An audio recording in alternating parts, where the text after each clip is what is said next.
지리산 자락에 위치한 전북 남원시 한 마을의 과수원 풍경입니다. 사진 속 주인공이 무언가를 뚫어지게 바라보고 있는데요. 베일 속에 숨겨진 이것의 정체는 과연 무엇일까요? 잠시 후 클릭 베스컷에서 베일 속 비밀은 물론 재밌는 뒷얘기까지 속 시원하게 공개합니다. 연합뉴스 포토데스크 이희열 기자와 함께 다양한 사진들과 풍성한 뒷얘기 준비했습니다. 이 기자 어서 오세요. 네, 안녕하세요. 네, 벌써 8월이 다 갔습니다. 네, 그렇습니다. 저는 아주 늦은 휴가를 다녀왔습니다. 아, 그러신가요? 휴가 못 가신 분들은 늦은 휴가 다녀오시고 또 다가오는 9월에는 우리 시청자 여러분들도 좋은 일 많으셨으면 좋겠습니다. 클릭 베스컷, 그럼 첫 번째 사진부터 살펴보겠습니다. 네, 클릭 베스컷. 오늘 첫 번째 사진은 귀여운 판다가 문을 열었군요. 지금 사진 보니까 두 번째 생일을 맞이한 것 같네요. 네, 그렇습니다. 여기가 지금 미국의 워싱턴 DC에 있는 스미소니언 국립동물원인데 네. 여기에 지금 그 바오바오란 이름의 자이언트 판다가 지금 그 2살 생일상을 지금 받고 있는 생일 케이크죠. 예, 네. 여기에 좀 얼린 생일 케이크. 굉장히 좋아하는 것 같습니다. 네.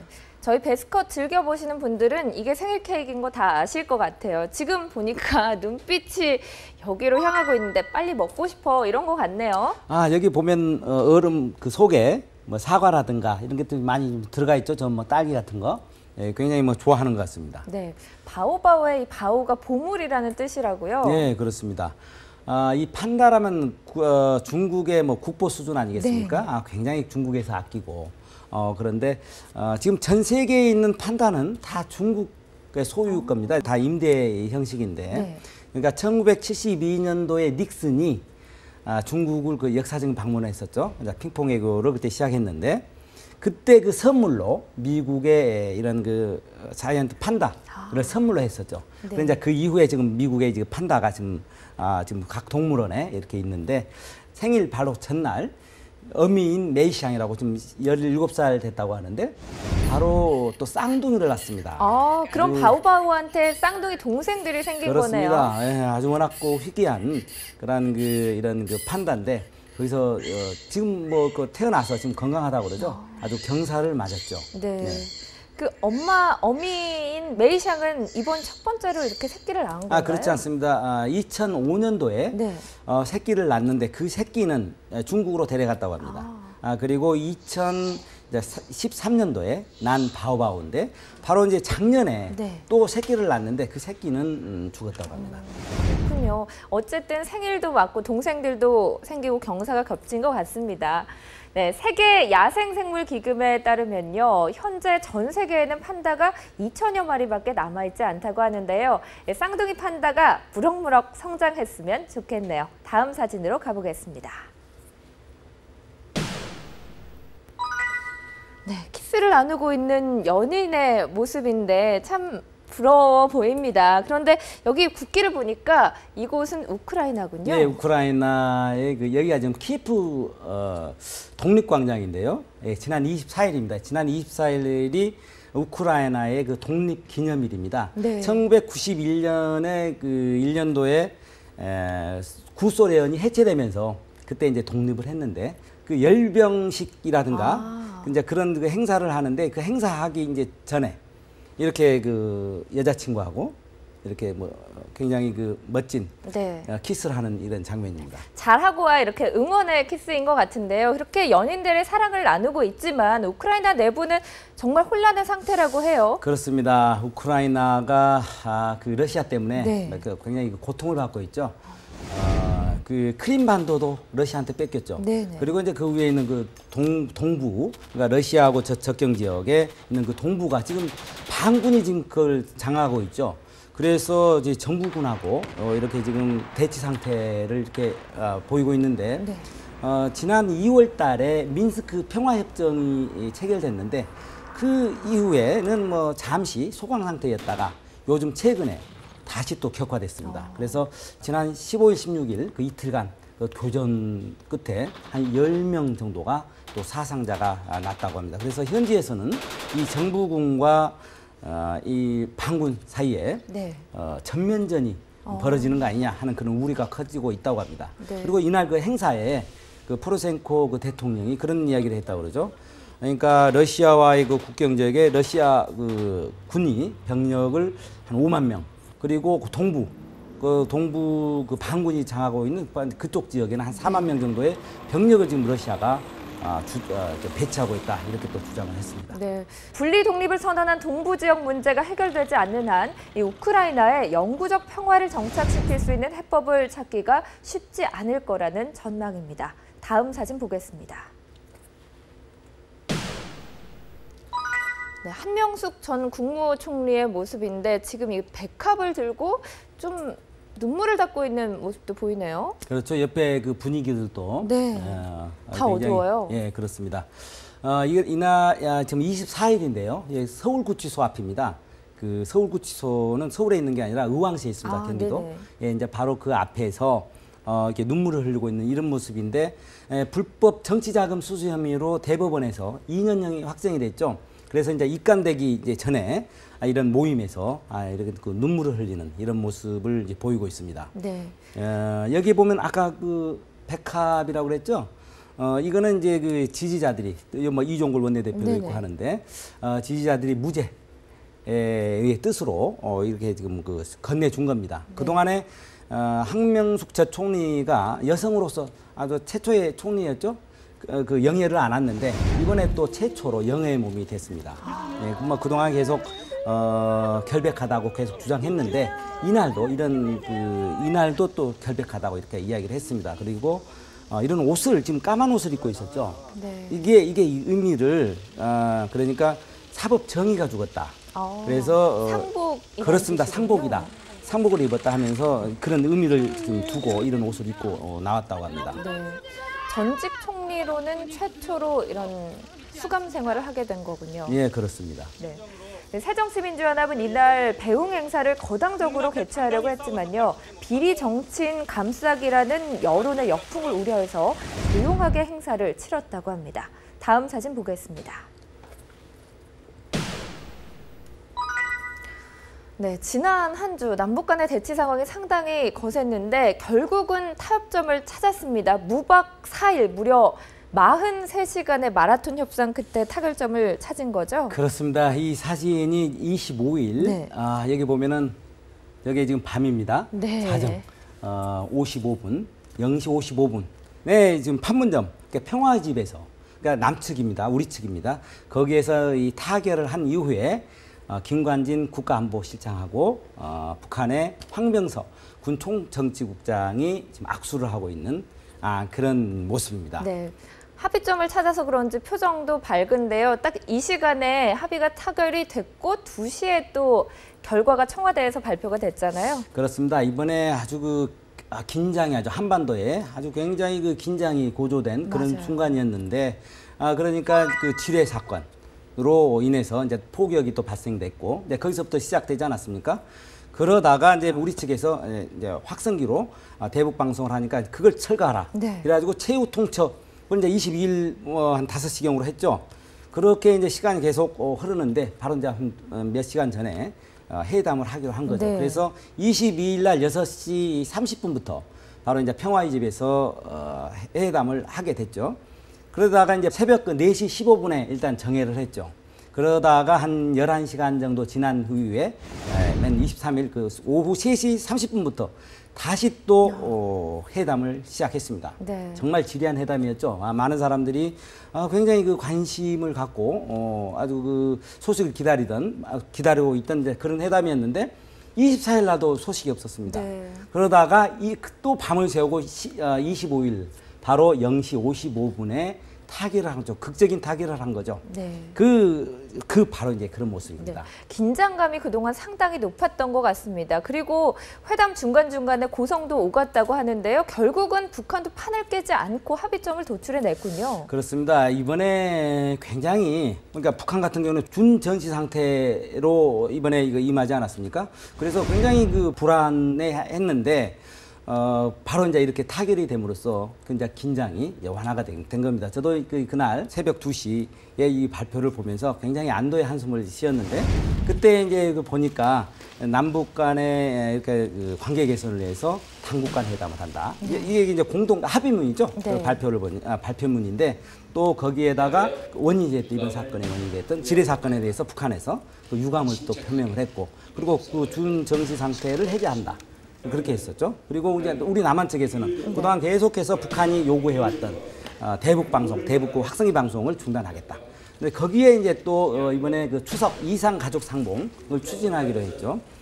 그래서 결국은 아주 한반도의 굉장히 그 전쟁에 아문이 이렇게 드리웠다가 일시에 아주 깨끗한 하늘로 변한 바로 그 회담. 바로 이제 그런 모습입니다. 네. 어렵게 대화의 자리를 마련했고 또 어렵게 합의점을 찾아낸 만큼 관계 개선의 이 분위기가 계속해서 좀 이어졌으면 하는 바람입니다. 그렇습니다. 네. 매일 밤 대피소에서 거의 뜬 눈으로 밤을 새우고 또 낮에는 생업을 위해서 긴장 속에 구슬땀을 흘렸던 접경 지역 주민들은 해결이 잘 돼서 정말 다행이라면서 깊은 안도의 숨을 내쉬었다고 하네요. 다음 사진으로 가보겠습니다. 네, 사진 속에 숨겨진 놀라운 비밀, 사진 속 베일을 벗겨라. 지리산 자락에 위치한 한 과수원, 사진 속 주인공이 무언가를 뚫어지게 바라보고 있는 모습인데요. 과연 이 베일 속에는 어떤 비밀이 숨겨 있는 걸까요? 힌트 좀 주시죠. 네, 그럴까요? 요 뒤를 보면은 뭐 사과가 많이 달려 있죠, 주렁주렁. 네. 이게 지금 사과밭인데, 그런데 이건 좀 사과보다는 크죠. 그렇네요. 사과가 이렇게 클 리는 없고요. 네, 아무튼 사과는 아닙니다. 자, 과연 베일 속 비밀은 무엇인지 지금 바로 확인해 보겠습니다.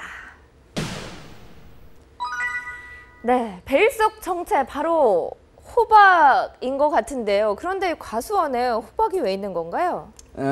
정말 얼핏 보면 호박 같은데 그렇죠? 이게 호박이 아닙니다. 아, 그래요? 네, 이게 지금 뭐 댕구알 버섯이라고 하는데, 버섯이라고요? 네, 굉장히 그 희귀한 버섯이라고 합니다. 이게 지금 지름이 한 30cm 정도 되는 그런 그 댕구알 버섯이라고 하는데, 네. 25일 날 전북 남원의 한 사과나무에서 그 주인이 이걸 발견을 한 겁니다. 뭐 이것뿐만 아니라 한 20cm짜리 크기의 댕구알 를 또 두 개를 발견했다고 합니다. 네. 예. 댕구알 버섯이라고 하니까 너무 생소한 이름이에요. 이게 어떤 버섯인 건가요? 이게 좀 뭐 둥그렇죠? 네. 이게 지금 아마 눈깔 사탕 같이 보인다 이렇게 해서 댕구알 버섯이라고 뭐 이름을 붙였다고 합니다. 그래서 이제 이런 그 댕구알 버섯은 이렇게 온도 뭐 이런 게 맞으면 이게 뭐 하룻밤 사이 이렇게 갑자기 커버린다. 하룻밤 사이 이렇게 예, 큰다고요? 이렇게 커져버린다고 합니다. 그러니까 너무 신기하네요. 이게 이제 여름하고 가을 네.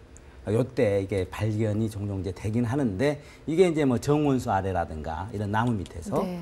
이렇게 발견이 되는 수가 있다고 합니다. 네, 저는 궁금한 게 이게 과연 먹을 수 있는지 그리고 어느 정도나 가치가 되는지 이 부분인데요. 어떻습니까? 그 3대 진미로 그 꼽히는 송로버섯 같은 경우가 이런 유럽에서 네. 1kg에 한 1억 원 정도, 그렇게 비싸요? 예, 그 정도 아주 비싸다고 합니다. 그런데 이 댕구알 버섯은 굉장히 희귀하긴 한데 식용이 일반화되지 않았다고 하죠. 워낙 희귀하다 보니까. 네. 그래서 지금 그 시장 가격이 형성돼 있지 않다고 합니다. 그런데 이제 이 댕구알 버섯은 남성 그 성기능 개선에 아주 탁월한 효과가 있다. 그런 그 속설이 있다고 하는데, 속설인 거죠? 예, 그게 아직 검증은 되지 않았다고 합니다. 네. 뭐 물론 일반 버섯보다는 아주 비싸게 팔리겠죠. 스위스에서 발간된 버섯 도감에 따르면요, 이 댕구알 버섯은 크기가 커지기 전에 딱딱한 상태에서 식용이 가능하다고 하는데, 지난 2012년 캐나다에서는 무려 26kg에 달하는 슈퍼 댕구알 버섯이 발견돼 화제를 모았다고 합니다. 다음 사진 보겠습니다. 네, 미소를 띠고 있는 박근혜 대통령 그리고 새누리당의 김무성 대표의 모습이네요. 지금 어떤 상황인가요? 지난 26일 날 박근혜 그 대통령이 네. 그 여당, 그러니까 새누리당 의원들 전원을 초청을 했죠, 청와대로. 바로 이제 거기에서 인사말을 하고 있는 김무성 대표를 네. 이게 바라보는 그 눈빛. 양쪽의 눈빛이 말이죠. 굉장히 그 화기애애하게 보이죠. 그러네요. 사진만으로도 설명이 되는 것 같습니다. 예. 이날 대부분 의원들이 다 참석을 했겠네요. 뭐 다는 참석은 못했고요. 지금 새누리당 의원이 159명인데 네. 138명의 그 의원들이 참석을 했다고 합니다. 네. 이 헤드 테이블에는 김무성 대표를 비롯해서 원유철 원내대표 그리고 뭐 최고위원들이 자리를 했다고 하죠. 네, 유승민 전 원내대표는 좀 멀리 떨어져 앉았다고 하더라고요. 그렇습니다. 그 박근혜 대통령하고 갈등을 빚었었죠. 그래서 이제 그 원내대표직까지 사임을 했는데 이번에 뭐 참석을 했다고 합니다. 참석을 했는데 직접적인 접촉은 없었다고 합니다. 네, 또 이날 새벽에 남북 고위급 접촉이 타결이 돼서 분위기도 더 좋았을 것 같은데 25일이 박근혜 대통령의 임기 반환점이 되는 날이었다고요? 그렇습니다. 이제 그 취임한 이후에 이렇게 새누리당 의원들을 초청한 것은 네. 두 번째라고 합니다. 그러니까 이제 그 임기 반환을 놓고 소통을 하자 뭐 이런 뜻도 있고 그동안 불통의 논란이 많았죠. 그리고 그 여권의 그 결속을 다지는 그러한 목적으로 해석들을 하고 있습니다. 그리고 이날 그 모임에서 박근혜 대통령이 하반기 그 국정 주요 목표인 경제 활성화 그리고 그 4대 계획 완수지를 강조했는데 끊느냐 이런 것을 이렇게 추진할 때 여권에서의 그 협력 이런 것을 부탁하지 않았을까 그런 생각이 듭니다. 네. 이날 80분간 계속된 청와대 오찬에서는요, 연신 웃음소리가 나오는 화기애애한 분위기가 연출됐다고 하네요. 다음 사진 보겠습니다. 비행기도 보이고 여기 사람들이 이렇게 모여서 뭔가를 하고 있는 것 같은데 지금 이건 어떤 상황인가요? 여기가 그 26일인데요. 네. 양양 국제공항이라고 합니다. 여기에서 이제 이런 그 사람들이 이 비행기를 끄는 그러니까 비행기 끄기대가 열렸습니다. 이제 네. 바로 이제 그 모습인데요. 정면에서 찍어서 이제 끄는 모습은 잘 보이지 그렇습니다. 않는 거군요. 지금 이런 그 밧줄 네. 놓고 지금 끌고 있는 그런 모습인데 27개 팀이 참여했다고 그래요. 한 700명이 여기 참여를 했다고 하는데 이게 이제 소아암 어린이를 돕기 위한 네. 기부금 행사라고 합니다. 그래 이제 거기에 이런 그 모습인데 이게 지금 경기가 25명이 한 팀으로 이루어가지고 이걸 이제 그 끄는 거라고 그래요. 네. 3m를 끄는데 3m요. 예, 어느 팀이 더 빨리 네. 이거였다고 그러죠. 그래서 이게 지금 737 항공기입니다 이게. 네, 이게 무게가 무려 79톤 그렇습니다. 정도라고 굉장히 하는데 무겁죠? 끌기가 쉽지가 않았을 여기 뭐 것 같은데요. 조종사까지 이렇게 좀 타고 이런 타고 모습인데 있네요. 그런데 보통 한 10초 정도 걸렸다고 합니다. 그 3m를 끄는데 그런데 이번에 그 1등한 그 팀은 6.13초 만에 끌었다고 하죠. 어떻게 그렇게 끌려가죠? 이 무거운 비행기가. 그리고 신기하네요. 워낙 많은 사람들이 네. 또 이렇게 끄니까 이게 좀 끌린 것이죠. 네, 좋은 취지의 경기였는데 대회였는데 그 상금은 다 기부가 되는 거죠? 네, 상금이 다 기부가 되고 여기 그 참여하는 이 사람들이 네. 개개인이 10만 원씩을 다 냈다고 그래요. 이제 그 돈을 아까 그 소아암 어린이를 위해서 이렇게 쓰여지는데 이번에 이제 처음이라고 그러죠. 우리 한국에서는 앞으로도 계속 이어진다고 하는데 호응들이 좋았다고 합니다. 이런 네. 일반인들뿐만 아니라 정치인들도 거기 있었고 또 연예인 팀들 그리고 소방관 그 팀도 여기에 같이 참석을 했다고 합니다. 이 소아암 어린이 환자를 돕기 위한 비행기 끌기 대회는요, 미국에서 19차례 열린 것을 비롯해서 캐나다와 호주, 중국 등 세계 각국에서 진행이 되고 있다고 합니다. 다음 사진 보겠습니다. 사진을 언뜻 보면요, 여기 호텔의 발코니인 것 같은데 사람들의 면면을 보면 여기 나와서 사진도 찍고 있고 경치를 바라보는 듯한 모습이거든요. 여기가 이게 지금 그 크루즈라고 합니다. 크루즈라고요? 예, 배 위라고요, 지금 그렇습니다. 여기가. 이 배에서 지금 이런 그 관광객들이 와. 밖을 바라보고 있는 네. 그런 모습인데 이 배가 엄청 크다고 그래요. 여기 지금 입항한 여기가 인천 그 송도신항에 이게 입항한 건데 이 길이만 해도 네. 348m라고 그래요. 높이가 62m. 그러니까 62m면은 건물로 지금 한 18층 높이라고 그러죠. 굉장하네요. 네, 굉장합니다. 그리고 여기 그러니까 승객이라든가 이 승객하고 승무원까지 다 합치면 한 6천 명 정도 사람들이 이번에 여기에 또 입항을 했다고 그러죠. 타고. 네, 배 안에 시설도 정말 잘 돼 있을 것 같아요. 그렇습니다. 여기에는 뭐 카지노 또 암벽 타기, 암벽을 탈 수 있는 그런 또 시설도 돼 있고, 거기에 또 면세점도 돼 있고, 뭐 거기에 뭐 또 스파, 뭐 극장 이런 게 뭐 모든 게 다 갖춰 있다고 그래요. 그래서 떠다니는 호텔이다. 그렇게도 불린다고 합니다. 네, 그 바다 위의 호텔이라는 표현이 과하지 않은 것 같습니다. 그런데 이 크루즈가 원래는 이렇게 중국 상하이를 중심으로 운항을 많이 한다고 하는데 6월 정도에 입항할 예정이었다고요? 예, 그렇습니다. 그런데 뭐 아시다시피 지난 메르스 사태 때문에 입항을 못 탔다가 이번에도 뭐 우리 한국으로 오려고 했던 건 아니고 네네. 이번에 일본으로 가려고 했는데 이번에 그 고니, 그 태풍 때문에 일본을 가지 못하고 우리 이제 한국에 온 것이죠. 그래서 워낙 많다 보니까 이 수가 한 89억 원 정도의 경제 효과가 날 것이라고 그 경제 효과가 날 것이라고 인천 항만공사에서는 이렇게 추산을 하고 있습니다. 이 퀀텀호는요, 29일 부산에 들러서 당일 관광 일정을 소화한 후에 31일 상하이로 귀향할 예정이라고 합니다. 자, 여기까지 오늘 저희가 준비한 사진 모두 살펴봤습니다.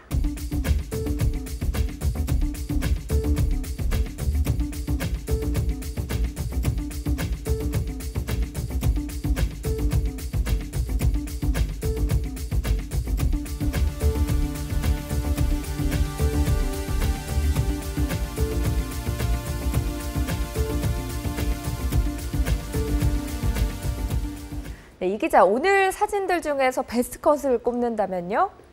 김관진 국가안보실장과 북한의 황병서 총정치국장 간의 그 심야의 악수, 이 사진을 선정을 하겠습니다. 굉장히 의미 있는 사진이지 않습니까? 이런 말이 있죠. 좋은 전쟁은 없고 나쁜 평화는 없다. 이번 그 경우를 통해서 네. 우리가 평화가 얼마나 소중한 것인지 다시 한번 우리가 한번 일깨우는 그런 계기도 된 것 같습니다. 네. 국내 자전거 인구가 1,200만 명을 넘어섰다고 합니다. 전국 곳곳에 자전거 길이 잘 조성되면서 주말이면 이 자전거를 즐기는 사람들이 많은데요. 경관이 아름다운 곳을 달리면서 아기자기한 재미와 함께 건강까지 챙기시는 건 어떨까요? 클릭 베스트 컷 여기서 마칩니다. 시청해주신 여러분 고맙습니다.